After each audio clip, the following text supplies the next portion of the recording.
Okay, so some of the stuff you guys might know, some of it you don't, some of them is just reminders.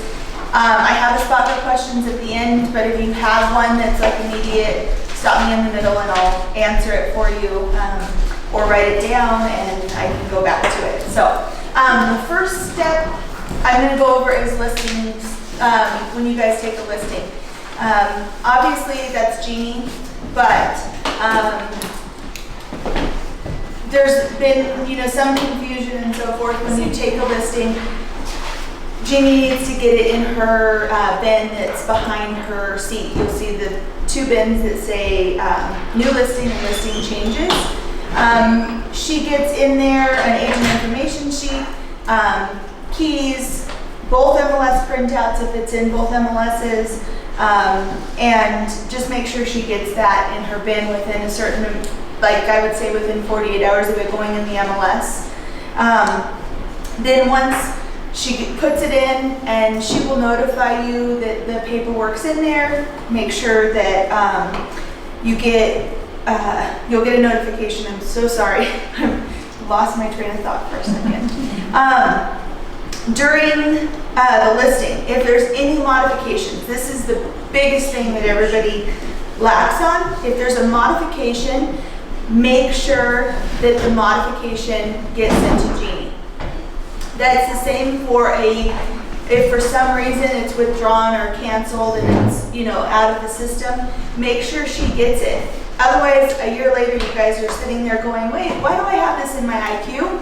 And this canceled, back last September, and Jeannie says, well, the reason is because you never notified her that you didn't up the listing any further. So just make sure she gets any modifications. If you want it to disappear from IQ, will not disappear completely, but if you want it to go to canceled and not an active listing, she needs to get the changes. Same thing goes though, if you get the modification, not only does she get it, but it needs to be put into IQ. That way if someone comes back or the MLS comes back, you're not getting fined later. You can't extend a listing without the modification, so make sure that it's in the system and given to Jeannie. And that way nobody gets in trouble later on. Nicole, what if it expires out? Still need to Then notify Jeannie. Give her the expired printout, a sticky note, fly an airplane to her. You need to let her know. That way it's sent, because what happens is she goes into the IQ then and she marks it as canceled. And then it goes to canceled. So it's still in there and you can always pull the paperwork that you had in there, but that way it's there and it says canceled. And then if you cancel it and you haven't put any paperwork in there, if 10 years down the road or whatever the case may be, a year down the road, you want something out of there because it's coming back around and you haven't put anything in there, then you don't have that access to access that. And if you accidentally shredded or spilled your coffee on your file, you can't pull up any of that paperwork. So just make sure if it is canceled that you put whatever you have for that file in that file. Doesn't mean you have to split it or assign it, just scan it into that file. Does that make sense? Mm-hmm. Okay. We do have to give it a just to be clear on that. You say just scan into that file. It doesn't have to be categorized somehow. You do have to do some kind of category? No. What I recommend, and it's the same for pending transactions or closed transactions or anything. If you have, and I do it with Jackie, she has a paper file at the end and she's got all these miscellaneous things. I take it, we scan it into the system, just shoot every single piece of paper, and we email it into that email address that I'll show you guys, that you guys, a lot of you know, the email address for that property. Shoot it to that email, it goes into documents. You can go in, you can leave it, or you can rename it and say complete miscellaneous paperwork, whatever you want. And that way, if you ever need something, we've had invoices that needed to be pulled a year later, and you can go in and find them. So you can rename them, do whatever. You don't have to put them in the checklist. Okay? All right, so once your file goes pending, whether it's a listing or whether it is you have the buyer's side, all of pending transactions come to me. So once it goes pending and you've opened escrow, regardless of either side, make sure that I get a pending sheet and the CDA. Please fill it out to the best of your ability. I get if you have the seller and you don't have the buyer, I'm not expecting the mailing address and the phone numbers or anything like that on the other side. Just put as much info as you can. I get a lot of them that aren't filled out completely or that are missing stuff. Sometimes it happens, I get it. But one thing that I know a lot of that's not filled out often is the closing date at the bottom. Even if you don't know, obviously escrows can go short, they can go a year later. But just make sure that you put a rough estimated closing date on there so we have an idea of when it's supposed to close. Also, making sure that the escrow number's on there if you have it, or giving it to me later, even if you get it later, because that's a big thing that escrows like to look for when I scan over a commission, is they look for the file number so that they can file it properly and they're not searching around for it.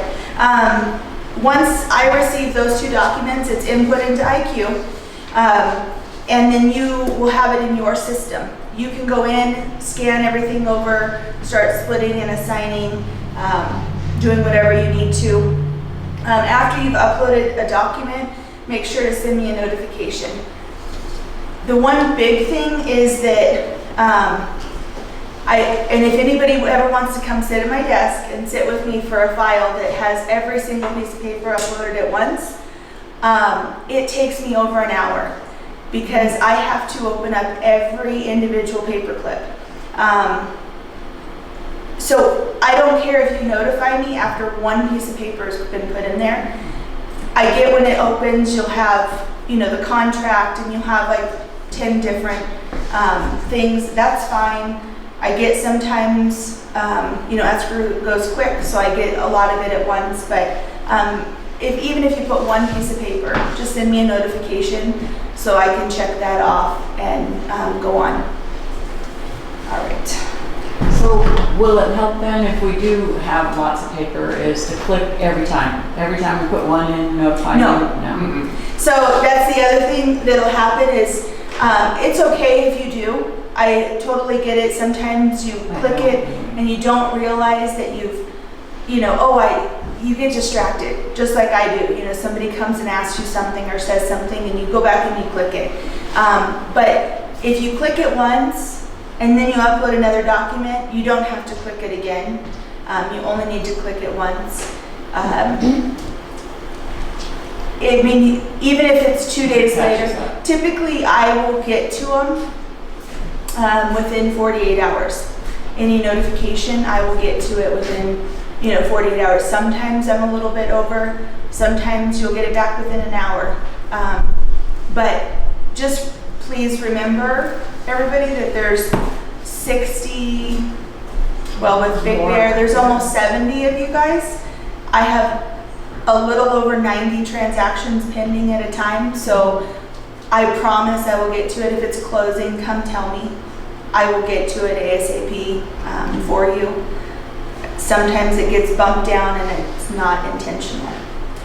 Okay, so the tips for pending files, I already covered the first one. Also, don't wait till the last minute to upload your paperwork. If a file opens July 1st, I'm not calling names. If a file opens July 1st and it's closing August 15th, don't wait till August 13th and then upload everything and tell me, by the way, it's closing in 2 days, and you have to go check the file. And the hard part is that I also have a dozen others that are closing at the same time. So I promise though I don't cut fingers off if something comes up. You can always upload all of your documents, like I said. So if you have all of your disclosures and they're only signed by one party, you can upload them into the system, into the document section, but it's preferable that you don't assign them until they're fully executed. Because then what happens is I get like 3 paper clips per checklist item, and then I'm having to go in and I have to reopen all 3 paper clips in order to see which one was fully executed. So it's best is if you want it in your file, which is perfectly understandable, just put it in the documents, and then once it's fully executed, assign it or split it. Obviously, you may still miss something here and there, and I may call it out, and then I'll have 2 paper clips. That's not a big deal, but when you upload all of your disclosures, and none of them are signed, and then I get an upload of all of them signed by the seller, and then I get an upload of all of them signed by the buyer, and then I've got 3 for every single one, so it's a little bit difficult sometimes, but. Can I see, when we if I like accidentally, like I think I'm pulling Weisshorn and I pull Weilerhorn and I did the wrong documents, which has happened. If I unassign, or does that work for you? Do you not see it then? If I accidentally put something in and I unassign it, then it comes out, you only see the file, okay. I only see it in there if it's still assigned. So you can unassign, then you can go into your document section, and I believe that button is available to you guys now, to where you can go in and find that one and delete it if it is the wrong file. If you just put it in the wrong spot, a lot of times I get it on occasion where I get it in the wrong spot, and you'll see me accept the right spot, and sometimes I won't, sometimes if it's a complete mess, I'll ask you to reassign the documents. Yeah. So what if we have the same document and one buyer signed one and one seller signed one, but they're not on the same form? Are you okay with that? Yep, I am okay with that. I get it, everything can be married together with the exception of the TDS. So, okay, and then I made a note on there, I will typically get to them within 48 hours, which I covered. Obviously, that doesn't count the weekends. And then, as far as the NHD signature page, please don't rely on escrow. I know that we've come accustomed to it over the years, but I typically don't get it except from Alpine. But even at that, in that situation, Alpine isn't responsible either. That came out completely wrong. They are responsible. What I meant is it's not their responsibility to get it signed. So if your seller or your buyer doesn't send it back to Alpine, they don't have it. And so the problem lies is that then we've got a closed deal, and I can't pay you because the only thing missing is the NHD page.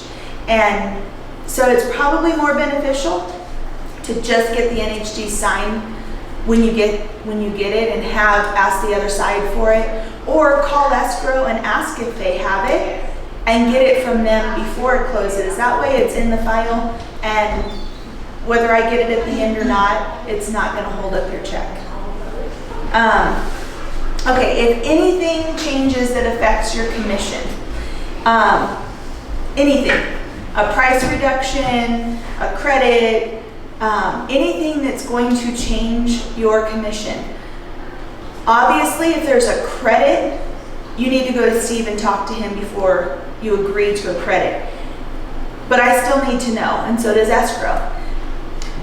The big thing that'll happen is I send out, and I spend a lot of time doing all the breakdowns. I send them out to escrow, and escrow is like, oh, by the way, that reduced commission, that canceled, that is, this, there's a credit on this. So just make sure that I'm getting it as well as escrow, because I've sent it over to escrow as well, and they're like, why is this $3,000 less? I'm like, well, there's a credit. Well, I said, who? The problem with that lies that if they've issued a CD, they can't go back in and reissue a credit, or you have to start that process over. So just make sure that everyone's aware if there's a credit or any change, so that we are all on the same page. And I think that's all for there. Okay, dead deals and self-fells. So the difference in them is if you write up a contract and you write up something, or even if you receive a contract and it doesn't go anywhere, the seller or the buyer doesn't accept the terms, and it never goes anywhere. Some of you guys don't know, there's a drawer in between Jackie and I that says dead deals on it. Yes, it goes to the graveyard. Take it, staple it, write dead deal across it, and drop it in the drawer. And then we file it in the back, and it's back there for, I think we keep it for 3 years before we shred them and destroy them. But that way, She has every dead deal we've ever had. yeah. Is it a dark hole? Yes. But that way, I have had, in the years I've been doing it, I've had probably 2 handfuls of times where someone's come up and said, hey, I need that contract, I need to pull it, something happened, or I want it because we're gonna go back in, I need info off of it. So just drop it in the drawer, I can put it in the back. The difference between a dead deal and a sell-fell is if your contract got accepted and it went to escrow, if escrow opened, it becomes a sell-fell. And in that case, the best thing to do is we still have to keep a record of it. It used to be when we had paper files, we'd put it all in the paper file, cancel it out, write sell-fell, and it would get filed away with all of our other millions of files. But now with the system the way it is, we ask that you scan everything that you had, like I said before with the listings, scan everything that you have into that file, send me a cancellation, I'll put it in there, and then we cancel it out. Doesn't mean you have to assign anything, but just put everything in there, and that way if you ever need to pull a sell-fell or something comes up, we can get it out of the system. Maybe back on, I'm sorry, the dead deal. Yeah. Does it depend on who would actually write that offer? Is it only if we write the offer or if we receive one? Even if you offer? receive an offer. If you receive an offer on your listing and it goes nowhere, your seller doesn't accept it, they accept something else, or they just don't want it, staple it, paper clip it, whatever you want, write dead deal across it. We have that heavy duty stapler in the back. I know it jams a lot, but just go back and hit it a few times and drop it in my drawer. No matter how old it is, so if we still have those, do you want those? Sure. That'll be it, yes. Okay, did you have a question, Amy? It was the same one. Oh, perfect. Okay. All right. So, top forms that are turned in with errors that I will typically call out, and you'll see it. It's a lot of things that I look for in a thing. I will go over each of them, but it's the purchase agreement, counteroffers, contingency removal, the pest report, TDS, request for repairs, trust advisory, SPQ, environmental booklet, and lead-based paint. I know it seems like a lot of them, but they're all little things. Okay, so on the purchase agreement, a lot of the sellers tend to miss page 9 at the bottom in the initial slot. So just make sure that when you're signing the purchase agreement, you're keeping an eye out for your sellers initialing the bottom of page 9. The next would be page 10. The buyers miss the bottom initial spot a lot, so make sure your buyers are initialing or the other side's buyers. Make sure that you're signing and the other agent is signing on the middle section. And then as far as the top section goes that I have highlighted here, if there are no counter offers, this spot gets initialed by the buyer's agent. This spot accepts the terms of the contract as is. Like there's no counter offers, and that's what that shows everyone. So make sure that the buyer's agent, whether it's you or the other office, initials that spot at the top. And if there is a counteroffer, please make sure that the box is checked with the date of the counteroffer for your sellers to sign, because that's another one, is that the sellers will sign and miss that box that says seller acceptance subject to attached counteroffer, and that doesn't get checked very often. I don't have it highlighted there, but that is a big one as well. Any questions before I go to the next one? Okay, counteroffers. If a counteroffer is created, then all counteroffers need to be signed by the buyer and seller. I get that sometimes you get buyers or sellers who go, well, I didn't accept that, so that I'm not signing that, I'm signing mine. You need to explain to them that they all go in sequence, so they have to sign. And the same thing goes with a counteroffer. There's a box that says attached or subject to the counteroffer, attached. The final counteroffer is confirmed by the agent who generated it in the bottom portion. And then the only exception is if it is a seller multiple counteroffer, then it's the agent that generates, the seller's agent is the one that confirms a seller multiple counteroffer. So Nicole, can I just interrupt you for a second? Okay, so because we're in counteroffers, so when you receive an offer from, it's your listing and you receive an offer from another agent, and you're gonna create a counteroffer, okay? How do you do that? When you create the counteroffer, do you send the counteroffer alone as one single sheet when you're countering the transaction? Or do you send the complete contract checked, subject to attached counter, and have them sign it all at once? How do you do it? I just do the counter, and then if I know if they're gonna accept it, then I send. Many people do just the one page, the counteroffer, because it's just convenient to send the one page, right? Who doesn't do that? Who sends the whole contract? Okay. What I experience when that happens, it just happened this morning.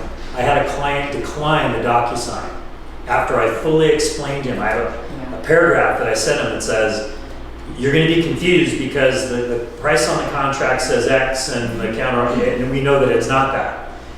Whenever they sign it after the fact, when they sign it together, they have no problem because they understand that it's on the top of it and the price is what it is. It's after the fact. When you get the counter signed, and maybe there's one or two more counters, and then you decide, okay, well, I need to get the full contract signed.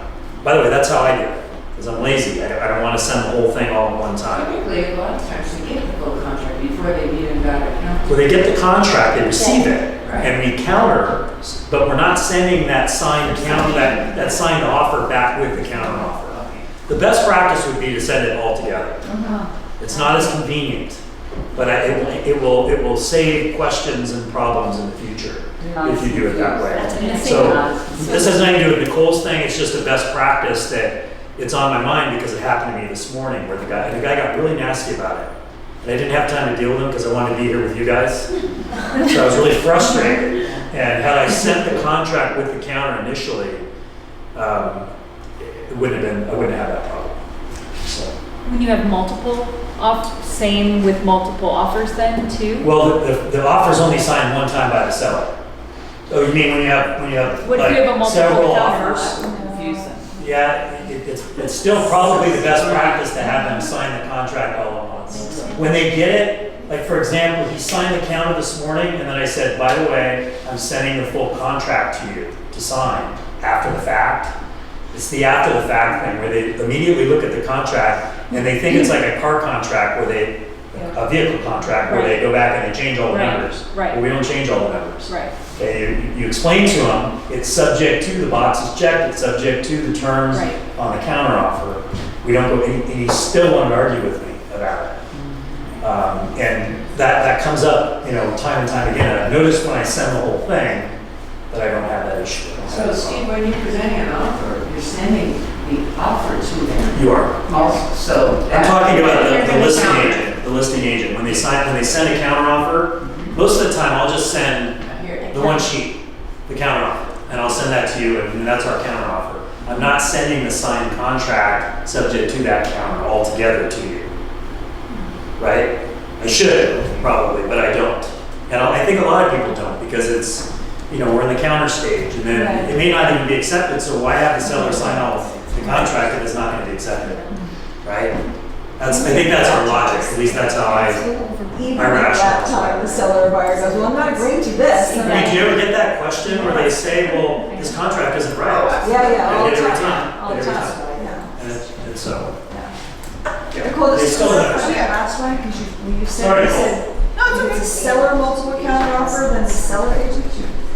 But on here it says the buyer's agent is the one. I meant the buyer's agent, I apologize for that. It's also good for the counter to put all their terms are acceptable, so that when they read it, they understand that it is, everything We're good with that is on the everything. contract still stands except for just the counter issue.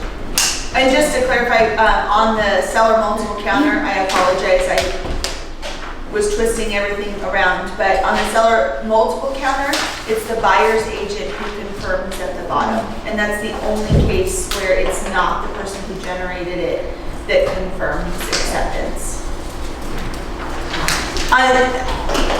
Only if the name is on the line, otherwise it's the seller. Well, if you read at the bottom, it shows that the buyer's agent confirms, because I went through this because every other scenario is the person who generated the paper is who signs it. And I went through it with a deal in-house, and I kept calling it out that it was Michelle Hawkins who needed to sign it, and it was actually Tammy. And if I reread the contract at the bottom, and on a seller multiple counter, it shows that the buyer's agent that gets the deal together is the one that confirms the bottom of it. On the contingency removal, typically contingencies are, for the most part, I would say 99% of the time, are for the buyers to remove contingencies. And in that case, the sellers don't need to sign the bottom portion of this page if they don't have any contingencies to remove. It's the seller's agent who confirms at the bottom that the buyers have removed the contingencies. So once the buyer signs, then the seller's agent confirms. The seller can sign it and confirm it as well, but the seller's not required to sign that bottom box, which is B, unless they have contingencies to remove themselves. What would be an example of a seller contingency?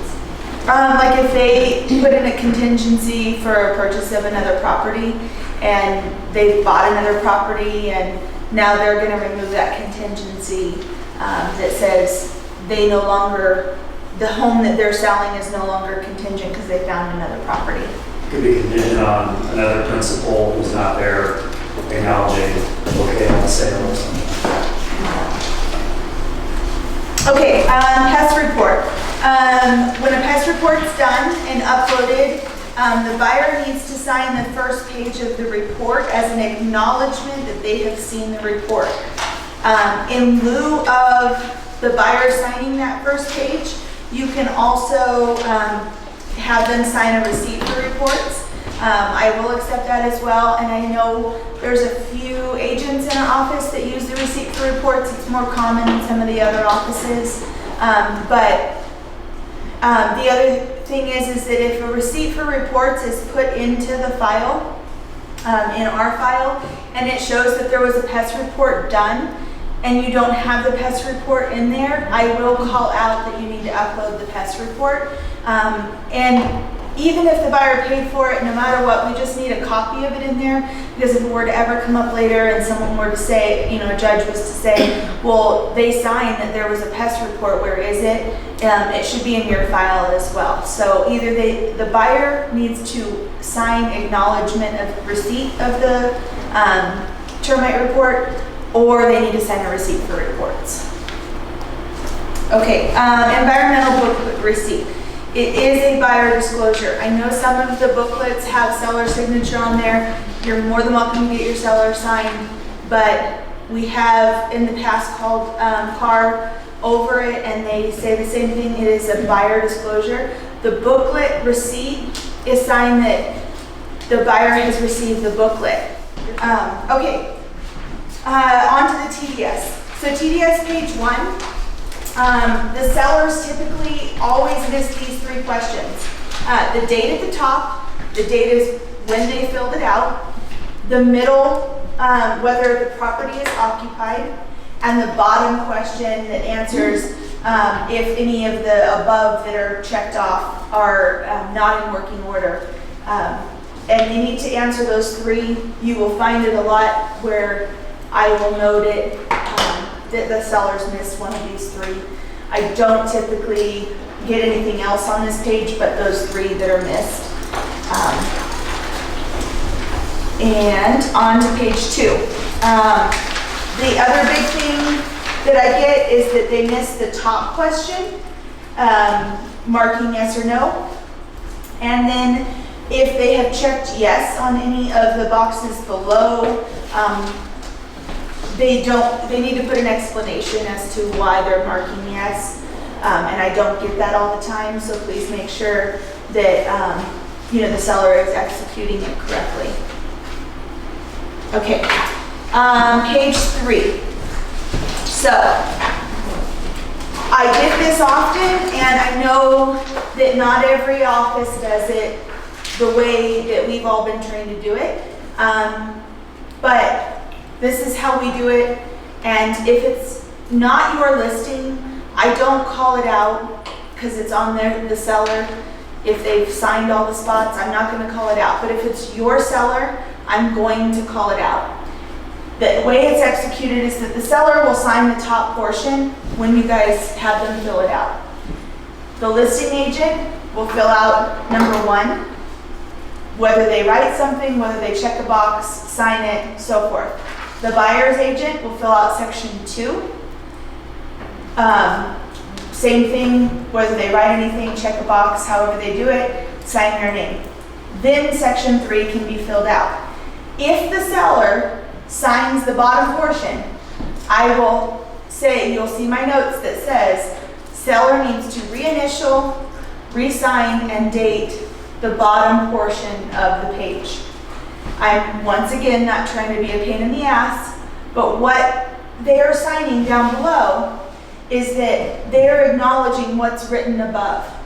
So it's pointless to have them sign the bottom portion and then go back and have the buyer's agent fill out number 2, because later on the seller can say, well, I never saw section 2. I signed it before they filled it out.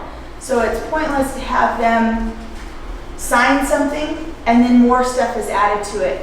I know typically what is written there isn't, a lot of you guys don't write anything, but still you want the seller to acknowledge what is on page 3 of the TDS. It doesn't matter though, in that section, if buyer signs first, seller signs first, agent sign first in that portion, but all 3 parties need to sign after the form has been fully executed to the middle of the page. Any questions? Until it happens. Yeah. Then see, why do I have to do this? So with the pre-sign, you can't get that part pre-signed, is what you're saying. And if they do, because on occasion the seller gets antsy and they sign it, all I ask is that either at the bottom of the page or on the side of the page, which you can't see here that there is room, but just to have the seller's initials or signature and a date below it so that they can say, I did sign it here on this date, but this date I re-acknowledged after it had been filled out. All right, other forms to watch for mistakes on, seller property questionnaire. Please make sure that all your questions are answered yes or not your questions, the seller's questions are answered yes or no. The most common misses are page 2, F4, and page 3, H3. So just make sure that those are getting answered. There's a few others that get missed, but those are the most common that are getting missed. And then also too, lead-based paint. Make sure buyers are initialing at the bottom of page 1. That's not as common as it used to be, but it still gets missed more often than it should. So, okay. All right. So, pest report and repairs.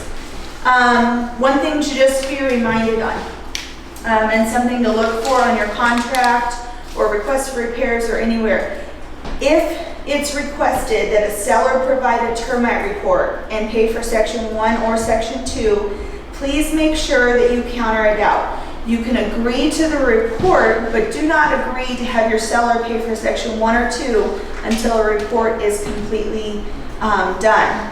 Because if not, you're writing an open check for your seller to basically, you don't know if that report can come in at $100 or if it's going to come in at $10,000. And if you agree to pay for section 1 or section 2 before you've even seen a report, it can open up to where your sellers have to take care of those repairs if it's agreed upon. So just make sure that you're countering it out and the repairs for section 1 and 2 become a item in request for repairs. Okay. All right, NIQ. So, password protected items. I know I don't get it as much as I used to, but on occasion still, if you guys are uploading something, it's the most common from escrow, where you upload an escrow packet and you're like, hey Nicole, I can't split this, it's coming up and it says password protected. I'm sorry, it's the way with, like the fraud and all that stuff that it's become now. So the easiest way around it is to print it, scan it, and then split it. There's a few people who have the program where you can download it into a unsecured PDF. If you have it, do it that way. If not, I'm sorry, you'll have to print it and scan it back in. There's not many ways around password protected items. Okay, the next thing, which I don't think many of you know, sharing files within our office. So when we developed this system, or when IQ got developed a few years ago, as an office, we made it a policy because it was a majority of people wanted it, where only your side of the transaction could be seen. I know in the past when we had our paper files, we had one file, Cynthia and Paula had a deal, they could grab the file and do the file together. And when it was complete, they both got paid. Now, with IQ, each file is your own individual file.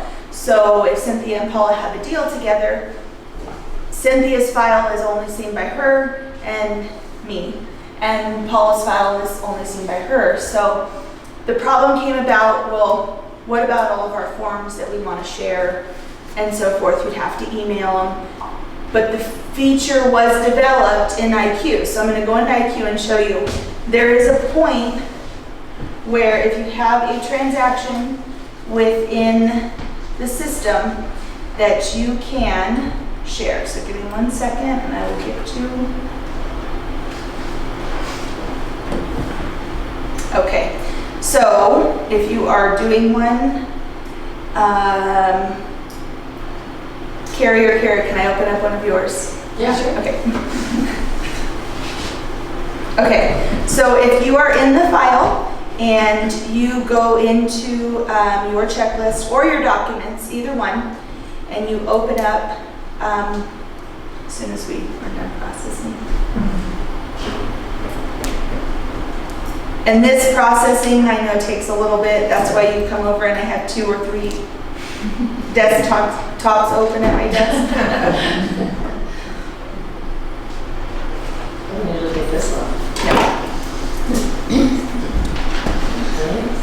Okay, so if we had both sides of the file in the office and we wanted to, say for instance on the buyer's inspection, you can click the access button that's located between or under that item.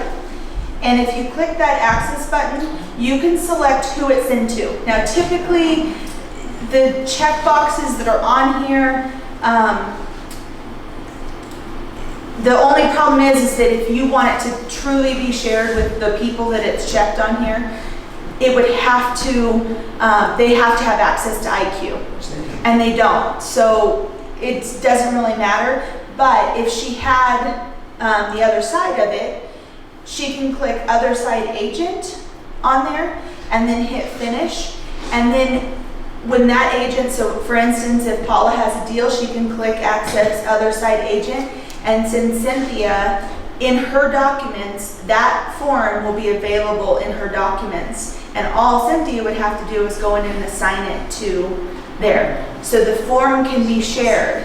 So you have to go in and grant the access, but it can be done. What does it look like in the? You know what, let me grab a file that I know we have both sides of. Huh? Kayla and myself. Oh, okay, what's Are the, they North Bay? Do you know the numbers or no? 2757?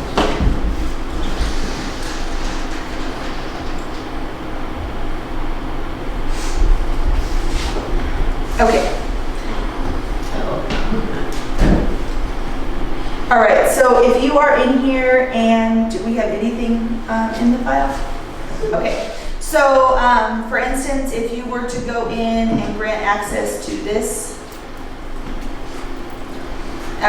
you don't have to uncheck those boxes, I just and you hit finish. When you go into, hold on 1 second, my seller checklist. Okay, so if you go into the buyer's documents, well, you'll see all the stuff that's unsigned. That's the other new thing in IQ is you'll see once you've assigned it, it puts it in kind of like a checklist box itself for you.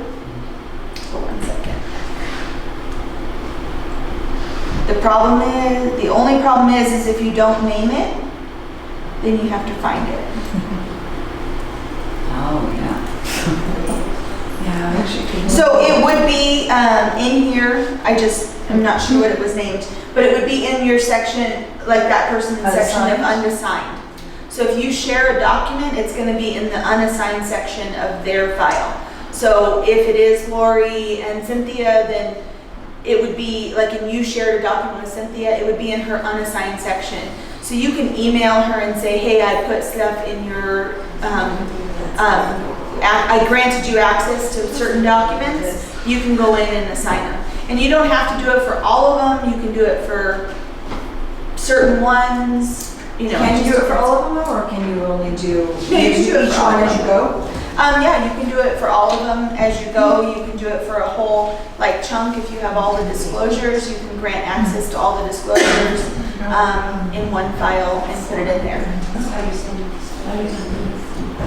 That's good. Yes, which is why like, and I know that when it first happened, Paula was all excited. She had a deal within the office and she's like, Nicole, how come I have access to all these forms? I was like, And oh, they're doing it. They're doing this So No. I went in and I didn't even know it had become active yet. I knew that it was happening, but I didn't know it had been done. I'm like, I don't know why you have access. And then all of a sudden I realized what had happened. So if you when you have a situation like this come about where you have documents that you are in-house and you want to share, if you have any problems, come see me and we'll work through it together.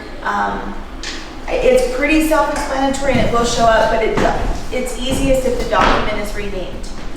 You know, and not just like the scanner 3307001. Okay. Cool. Can I share something too? Yeah. So if you save it in your documents, you're naming it right there. So when you go to upload it into IQ, there's going to be a box at the top if it's in-house that will say both sides. So you check the box and then it automatically goes to the other side as well. And they'll see it and it's already named. So Yep. it will just go into their Unassigned. already named.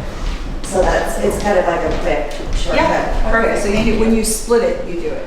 Okay. Well, no, when you upload it. Upload it. Yeah. When you're uploading it, there's a box at the top. So if you go to, 1 second. It will go to your unassigned.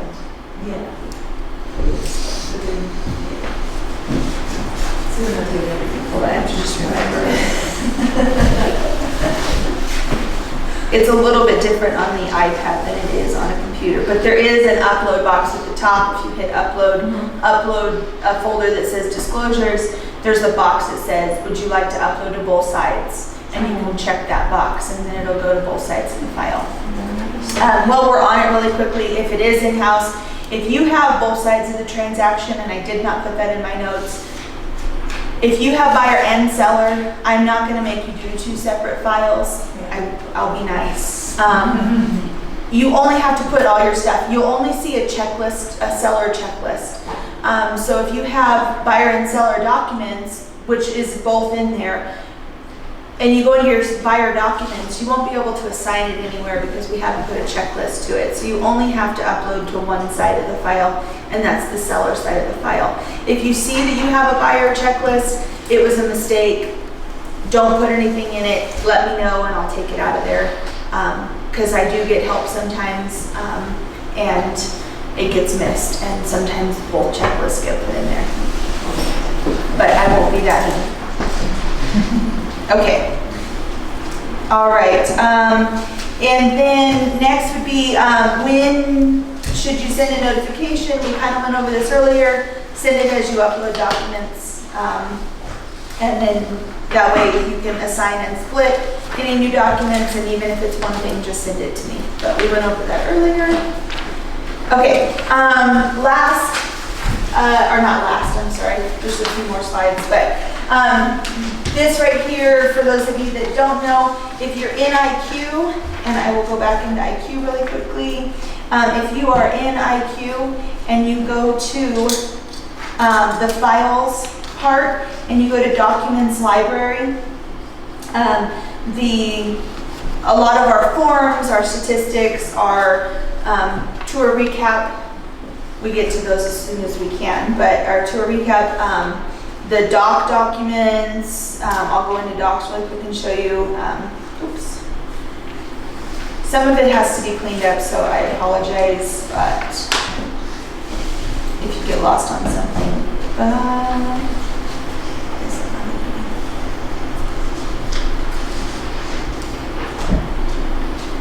Okay, so if you're in here, sorry, it's being a pain in the butt.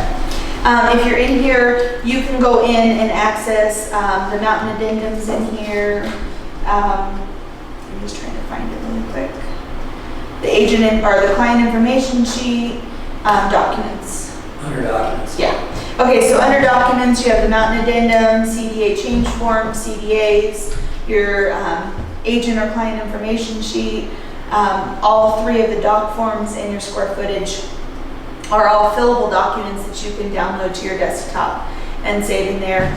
And then when you're in your documents library, if for some reason you're in here and you can't find something, you can click on last modified and it'll readjust it to the last thing that was worked on in there.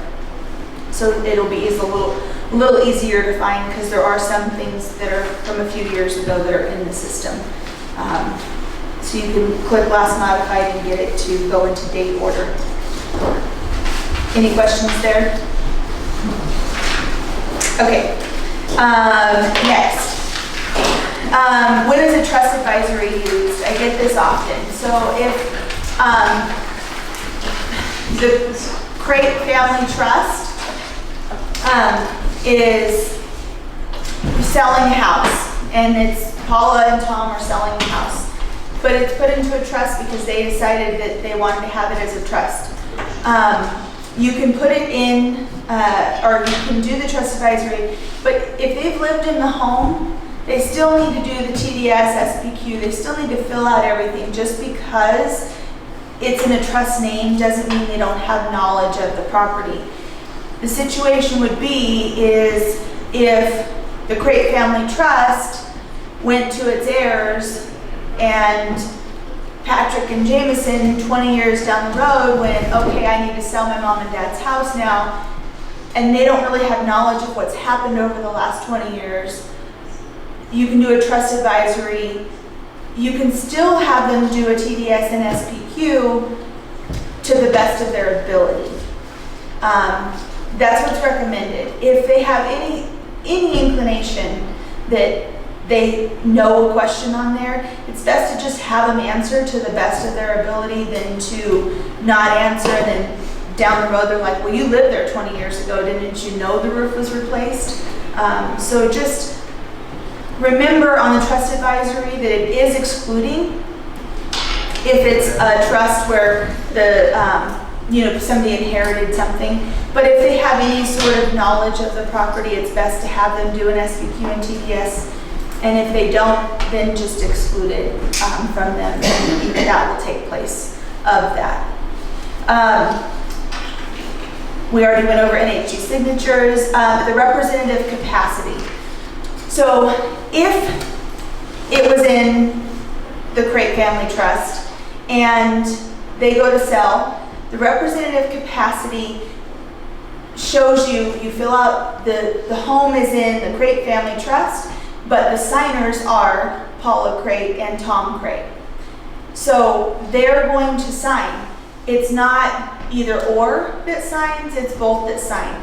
So unless escrow says it is Paula or Tom that can sign for this trust, and not Paula and Tom that can sign for this trust, then both have to sign unless it says or.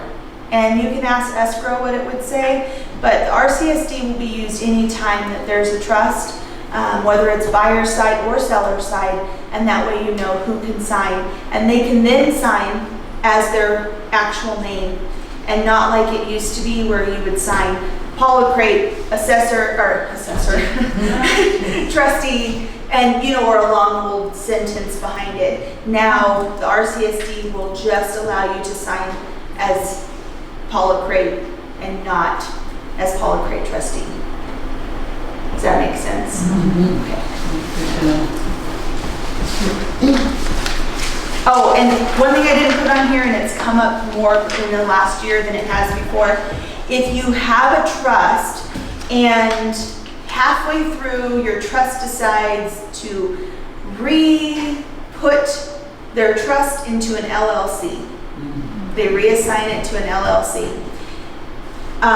There's a form called an AOAA. It's an assignment of agreement that will reassign that trust to the LLC and not make everybody re-sign everything. It just reassigns because it's the same signers, it's just reassigning it to an LLC versus a trust. But if you have that situation, come see me and we will work through it together. Okay. All right, tips. Please make sure to notify me when listings are put into the things are put into the checklist. I'm okay if it's just one form.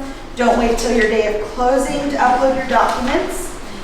Notify me as well as escrow with any changes in commission or price. If you're changing commission for any reason other than price or anything like that, you need to go to Steve beforehand. And please make sure to upload all your documents in the file, even if you don't assign it or split it. It's best to keep everything, so if you need to go back, you can. Okay. All right. The one thing I didn't put on here, and I'll cover too really quickly, is if you are doing files for somebody, or whether you're an agent or not, or whatever, that agent is the one, so the agent who takes the listing is the one who needs to be signing. You can't have an assistant sign, you can't have your transaction coordinator sign. The only person who's allowed to sign on your behalf if something comes up is Steve. So, for some reason, you end up in the hospital, Steve can do an ABID for you, but you can't have your assistant or somebody else do it. Yes? I had somebody where it was a Down the Hill agent, and said, I'm authorized to sign for the agent. And it's, no. Unless they're on the listing agreement, Okay. they're not authorized to sign for the agent, but They shouldn't even be saying things like that. you can't force No. other agents. I can make you guys do it, but I can't make other offices do it. So if they're out of compliance, they're out of compliance. And that's on them if they get in trouble. Right. Okay, any other questions? So just to tag on to that comment, Nicole, right? I mean, we can't control what other people do. And it frequently happens where we can't get signatures, we can't get documents, right? And someone will come to me to have me sign something off, and my response is always the same thing. Our responsibility is to get the information to them, but we can't force anybody else to do anything.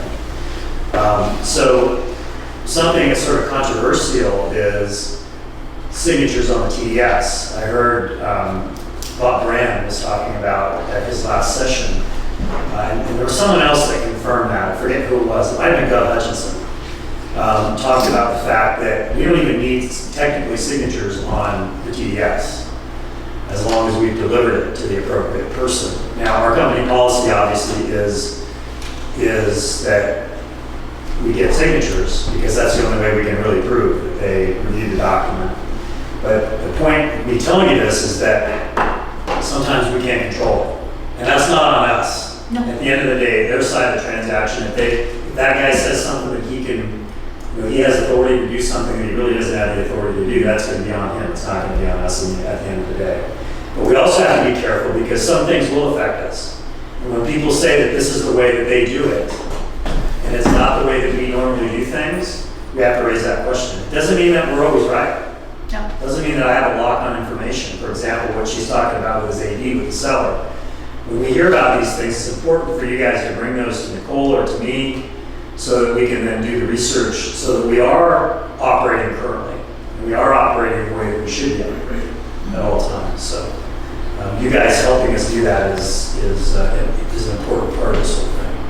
And if you guys can't get signatures on something, or for some reason somebody doesn't do a form, if you save that email and put it in that spot in the file, I accept it. I don't like go chop off your finger and be like, no, you have to get this signed.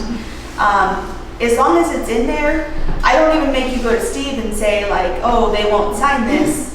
As long as we have proof that you have requested it and that they're saying, sorry, we're not doing it, or sometimes you don't get a response, as long as we have at least 3 emails showing that you have requested it, put it in that spot in there, and I usually accept it. If I have a question or am confused on something, I'll say, like, hello, what's this? But I gotta say, I mean, you could probably say better than I can, but I gotta say our paperwork is pretty good for the most part overall. And I think that a lot of that has to do with the procedures that we have in place and Nicole. I mean, at the end of the day, her making sure that we're on top of it. So, are you finished?